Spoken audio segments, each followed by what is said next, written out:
Network కోసం 3 కిలోమీటర్లు నడుచుకుంటూ అడవికి వచ్చిన 2019 నుంచి 2023 వరకు ఇక్కడ మంచిగా ఇంటర్నెట్ కూడా వస్తుండే జియో.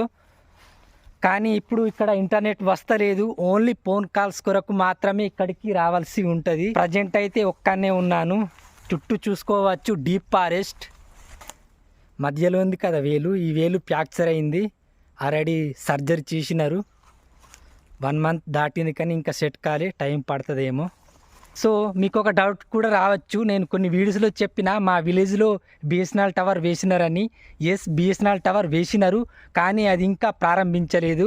2019లో కూడా ఎంపీ ఎలక్షన్స్ వచ్చినప్పుడు మా విలేజ్లో జియో టవర్ వేసినారు. ఇక దాన్ని ఇడిసిపెట్టిండ్రు, అంటే దాన్ని ప్రారంభించాలి, నిలబెట్టినారు, వదిలేసినారు.